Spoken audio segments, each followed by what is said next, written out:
मैं हूं आपके साथ दीप्ति गोयल और आप देख रहे हैं ट्रू इंडिया न्यूज। आइए रुख करते हैं अब खबरों की ओर। उद्यान अपार्टमेंट। जोधपुर की निवासी अद्धिता जैन का सम्मान किया गया।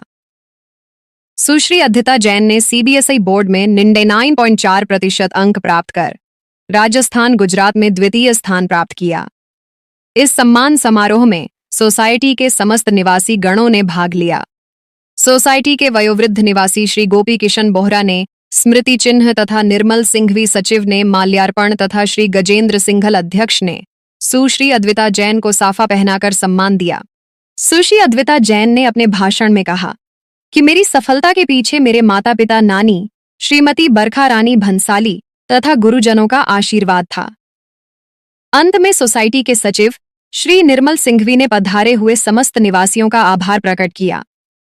इसी कड़ी में सोसाइटी में नवनिर्मित जिम तथा बच्चों के झूलों का उद्घाटन भी सुश्री अद्विता जैन के हाथों से करवाया गया। ट्रू इंडिया के लिए मैं आनंद कल्ला।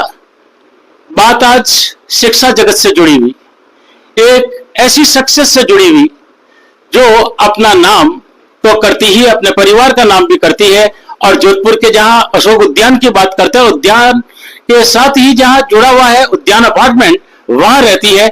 ऐसी ही बच्ची अद्विता जैन से हम बात करेंगे, जिन्होंने अभी सीबीएसई बोर्ड के अंदर जब 12वीं के परीक्षा परिणाम आए थे और 99.4% अंक प्राप्त करके एक नाम जोधपुर का ही नहीं बल्कि पूरे राजस्थान रीजन के साथ गुजरात रीजन की बात भी करते हैं तो अपना नाम करने में सफल रही है। उनके पिताजी हमारे साथ और उनकी माताजी रिमझिम जी हमारे साथ हैं। बिल्कुल हम बात करते हैं हमारी अद्विता से। हम तो इन्हें अद्वितीय ही कहेंगे क्योंकि ऐसी बातें आसानी से देखने को नहीं मिलती। कैसा लगता है कि जब आपने जिस तरीके से सोचा था और उस सोच को पूरा करने में सफल रहे? मुझे बहुत अच्छा लग रहा है। मुझे सबका आशीर्वाद जो मिला है उसका नतीजा है। साथ साथ में मैं अपने परिवार को, अपनी टीचर्स को, अपनी सोसाइटी को, जो भी मुझे जानते हैं उन सबको गर्व महसूस करा पाई हूँ। ये मुझे बहुत ज्यादा अच्छा लगा। बिल्कुल, जहाँ वे लोग, वे बच्चे जो आपके साथ पढ़ते थे और जब आपकी इस खुशी को देखते हैं, आपके विद्यालय के वे बच्चे जो आपको देखते हैं, उनके लिए आप क्या कहेंगे? उनके लिए मैं यही कहूंगी कि अगर वो 12th में ही उन्होंने मेरे साथ में एग्जाम दिया था तो आपने भी मेहनत करी, आपको भी उसका फल मिला। हमें चाहे रिजल्ट कुछ भी आ जाए, मेहनत करते रहना चाहिए। और जो अभी भी विद्यालय में है, मेहनत कभी कम नहीं होनी चाहिए। आप अपने सपने देखिए, मेहनत से उनको पूरा करने की कोशिश कीजिए। बिल्कुल, हमने एक ऐसे बच्चे को भी देखा था जिसके 499 अंक आए थे, उसके बाद भी उसको लगता था कि मेरा एक नंबर कहाँ कट गया। कहीं आपको तो ऐसा नहीं लगा? नहीं, मुझे ऐसा नहीं लगा था क्योंकि मैंने इतना सोचा नहीं था कि इतने आ जाएंगे।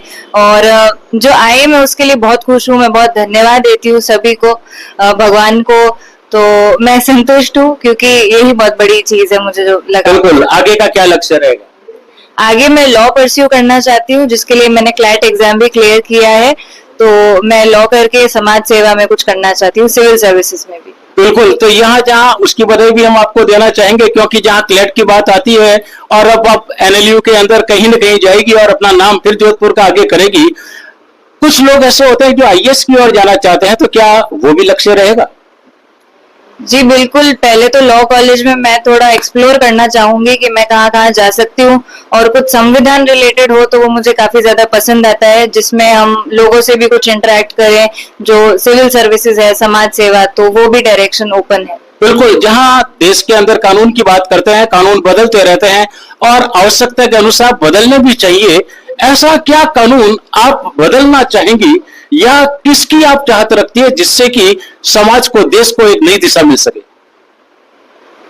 तो क्योंकि हमारे देश में ऐसे कई वर्ग हैं जो बिल्कुल डिसप्रिविलेज्ड है और उनको अपॉर्चुनिटीज नहीं मिल पाती है। उनका रहना ही उनके लिए मुश्किल हो जाता है। और ऐसे काफी सारे लोग हैं हमारे देश में। तो मैं उससे रिलेटेड कुछ करना चाहूंगी कि इतनी बड़ी पॉपुलेशन है उनकी, फिर भी वो आज इतने डिसप्रिविलेज्ड क्यों है। तो मैं उन कारणों को भी जानना चाहूंगी और उसके अकॉर्डिंग कुछ लॉ में अगर हम कर पाए तो मैं पूरी तरह से वो करना चाहूंगी। अपनी ऐसी ही युवा शक्ति जो पढ़ नहीं पाती और वो पढ़ने के लिए तैयार हो, तो उनको ऐसा क्या संदेश देगी जिससे कि वो आगे आकर के पढ़ने लगे? और उन बच्चों को जिनको पढ़ाई के अवसर नहीं मिल पाते, उनके लिए क्या आप कहना चाहेंगे? तो जो पढ़ाई करना चाहते हैं, अगर आप मन लगाकर पढ़ाई करें तो आपसे पढ़ाई बिल्कुल हो सकती है। ये कोई इम्पॉसिबल टास्क बिल्कुल भी नहीं है। हम मन लगाकर कुछ भी काम करें, वो काम बहुत अच्छे से हो सकता है। तो हम मन लगाकर पढ़ाई करें, हम बहुत चीजें हासिल कर सकते हैं। और जिन लोगों के पास इतने संसाधन नहीं है पढ़ाई के, उनसे मैं कहना चाहूंगी कि आप कभी भी गिव अप मत कीजिए होप कि ये नहीं हो पाएगा या फिर ऐसा कुछ। तो आप कंटिन्यूसली अपॉर्चुनिटीज तलाशिए, हमें भी उनके लिए कुछ करना चाहिए।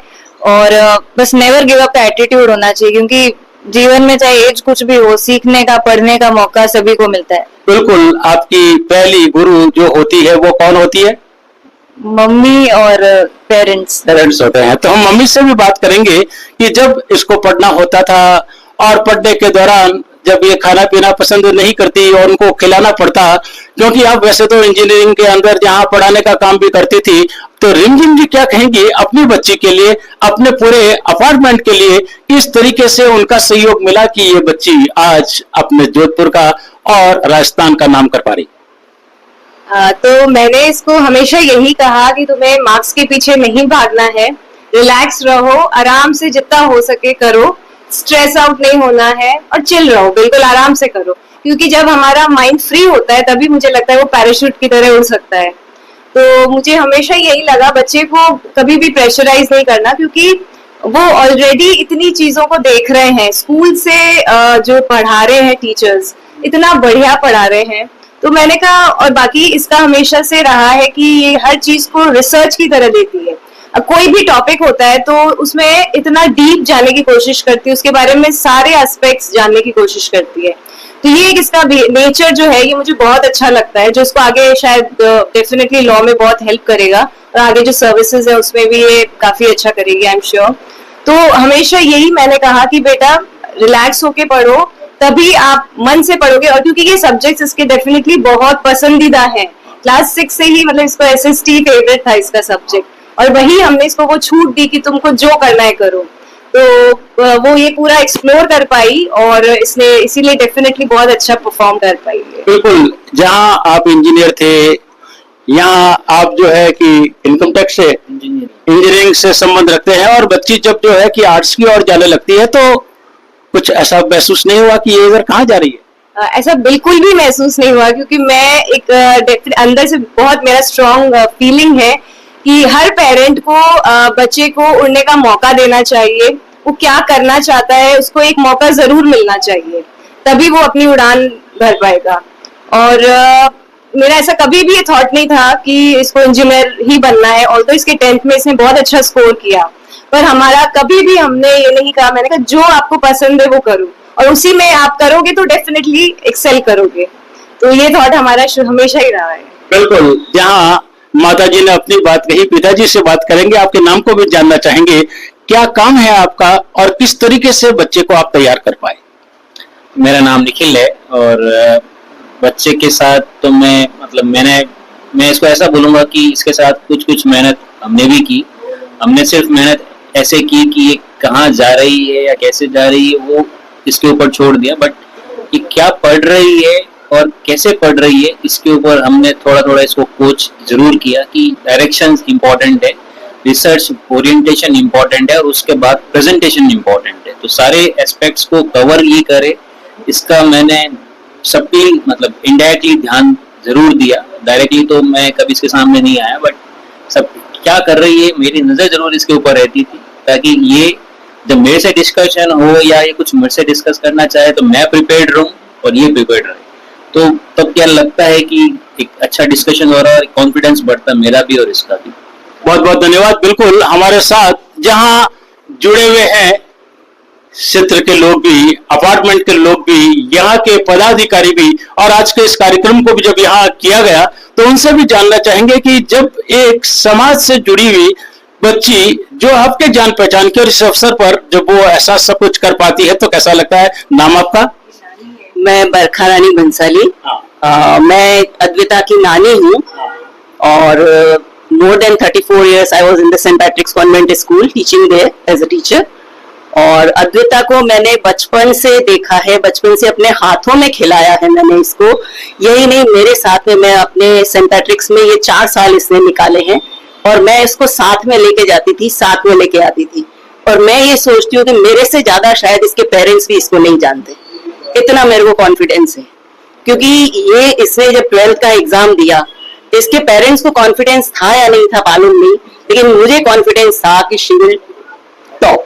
बिल्कुल देख सकते हैं कि 3 पीढ़ियां, ये की मम्मी की भी मम्मी, जब 3 पीढ़ियां एक साथ हो और इस तरीके से यह तैयार हुई है, निश्चित रूप से समाज के लिए बहुत कुछ करने में सक्षम होगी।